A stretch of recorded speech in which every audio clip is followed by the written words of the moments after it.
Hi friends, welcome to my channel. Nanda Gokula ಧಾರಾವಾಹಿಯಲ್ಲಿ ಇವತ್ತಿನ ಸಂಚಿಕೆಯಲ್ಲಿ ಏನಾಗುತ್ತೆ ಅಂತ ಹೇಳಿ ತಿಳಿದುಕೊಳ್ಳೋಣ ಬನ್ನಿ. ಸಂಚಿಕೆ ಆರಂಭದಲ್ಲಿ ವಲ್ಲಭ ಯಾವುದೇ ತಪ್ಪು ಮಾಡಿಲ್ಲ ಎಂದು ನಿರೂಪಿಸಲು ಮಾಧವ, ಕೇಶವ ಮತ್ತು ಮೀನಾ ಮೂವರು ಸೇರಿ ರಿಸ್ಕ್ ತಗೊಂಡು ಕಾರಿನ ನಂಬರ್ ಹಾಗೂ CCTV ದೃಶ್ಯಾವಳಿಗಳ ಆಧಾರದ ಮೇಲೆ ಕಿಡ್ನಾಪ್ ಆಗಿದ್ದ ನಂದಿನಿ ಇರುವ ಜಾಗವನ್ನು ಪತ್ತೆ ಹಚ್ಚುತ್ತಾರೆ. ಅಲ್ಲಿಗೆ ಹೋಗಿ ರೌಡಿಗಳ ಜೊತೆ ಧೈರ್ಯವಾಗಿ ಹೋರಾಡಿ ನಂದಿನಿಯನ್ನು ಸುರಕ್ಷಿತವಾಗಿ ಬಿಡಿಸಿಕೊಂಡು ನೇರವಾಗಿ ಪೊಲೀಸ್ ಸ್ಟೇಷನ್ಗೆ ಕರೆತರುತ್ತಾರೆ.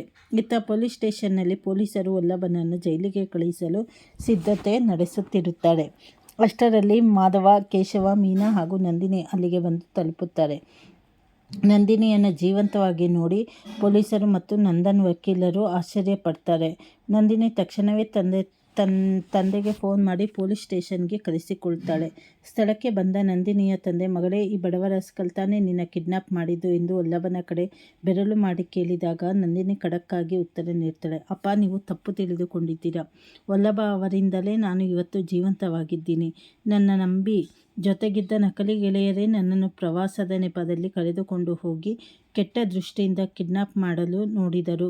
ವಲ್ಲಭ ನನ್ನನ್ನು ಸೇಫ್ ಆಗಿ ಬಿಡಿಸಲು ಕಷ್ಟಪಟ್ಟರು. ಅಷ್ಟೇ ಅಲ್ಲದೆ ಅವರ ಅಣ್ಣಂದಿರಾದ ಮಾಧವ ಮತ್ತು ಕೇಶವ ಅವರು ಬಂದು ರೌಡಿಗಳ ಕೈಯಿಂದ ನನ್ನನ್ನು ಪ್ರಾಣದ ಹಂಗು ತೊರೆದು ಕಾಪಾಡಿದ್ದಾರೆ. ನಿಜವಾದ ಅಪರಾಧಿಗಳು ನನ್ನ ಗೆಳೆಯರು. ಅವರಿಗೆ ತಕ್ಕ ಶಿಕ್ಷೆ ನೀಡಿ ಎಂದು ಪೊಲೀಸರ ಮುಂದೆ ನಂದಿನಿ ಸಾಕ್ಷಿ ಹೇಳ್ತಾಳೆ.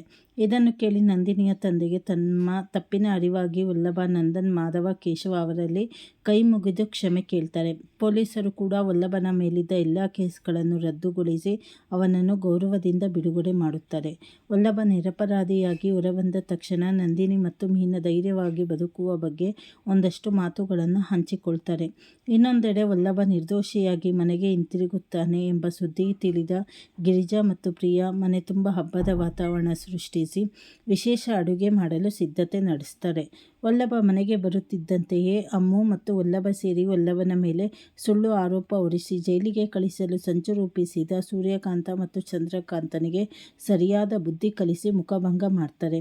ನನ್ನ ಗಂಡನಿಗೆ ನಮ್ಮಪ್ಪ ಒಳ್ಳೆ ಸಂಸ್ಕಾರ ಕಲಿಸಿದ್ದಾರೆ, ನಿಮ್ಮ ಥರ ಕುತಂತ್ರ ಮಾಡುವುದನ್ನಲ್ಲ ಎಂದು ಅಮ್ಮು ಹೆಮ್ಮೆಯಿಂದ ಹೇಳುತ್ತಾಳೆ. ಇಲ್ಲಿಗೆ ಈ ರೋಚಕ ಸಂಚಿಕೆ ಮುಕ್ತಾಯವಾಗುತ್ತದೆ.